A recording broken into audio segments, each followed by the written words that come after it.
The old cabin stood alone, shrouded in darkness. It was a place forgotten by time. The air was thick with the smell of damp wood and decay. A shiver ran down my spine as I stepped inside. The floorboards creaked beneath my feet. Each step echoed through the silence. I felt a presence, something unseen, watching me.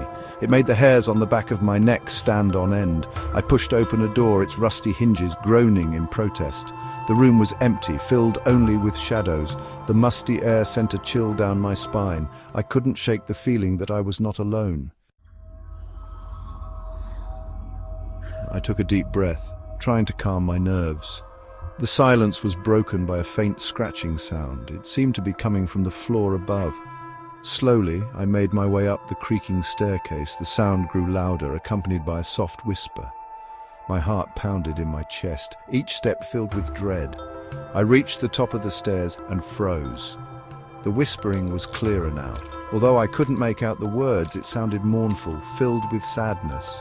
I followed the sound to a room at the end of the hallway. The door was slightly ajar and I could see the faint outline of something moving inside.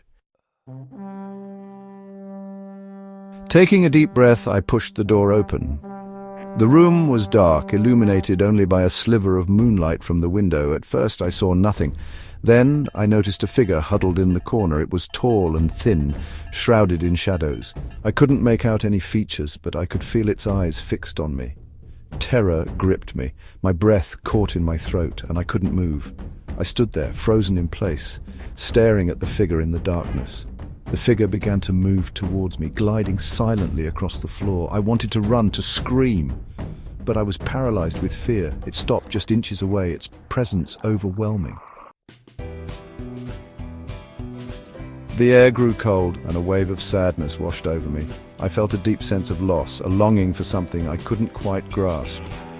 The presence seemed to want to communicate, but I didn't understand how. Then, as quickly as it appeared, the figure vanished. The room was empty again, the only sound, the beating of my own heart. I was left alone with my fear and the lingering feeling that something was terribly wrong. I stumbled out of the cabin and into the night. I didn't look back, but I could feel the presence watching me, following me. Even now I can't escape the feeling that I am not alone, that something from that abandoned cabin followed me home. The experience left me with more questions than answers. Who was the figure in the shadows? What did it want? I may never know, but one thing is certain. I will never forget the night I encountered the unexplained presence in the abandoned cabin. As I left the cabin, the air was thick with an unsettling silence. The moon cast an eerie glow over the forest, and the shadows seemed to dance with a life of their own. I couldn't shake the feeling that something was following me. Every step I took felt like it echoed through the trees, amplifying my growing sense of dread. The night was eerily quiet, the kind of quiet that makes you hyper-aware of every little sound.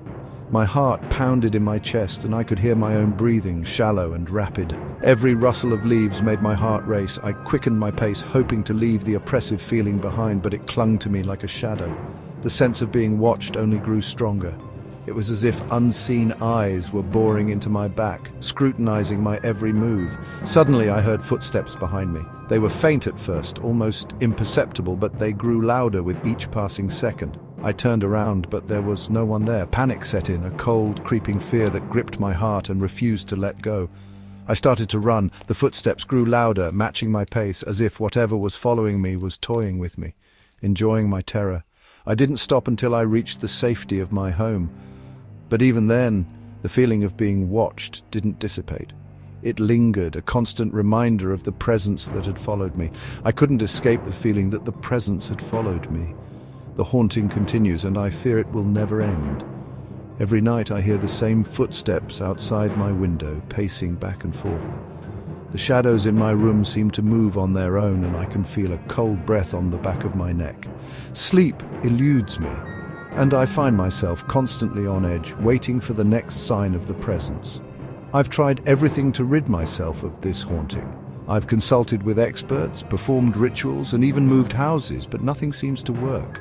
The presence is relentless, always finding me no matter where I go.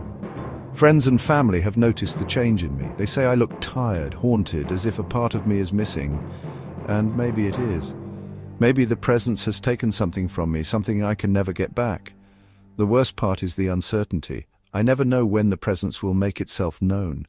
It could be a whisper in the dark, a shadow moving in the corner of my eye, or a sudden chill that makes my skin crawl.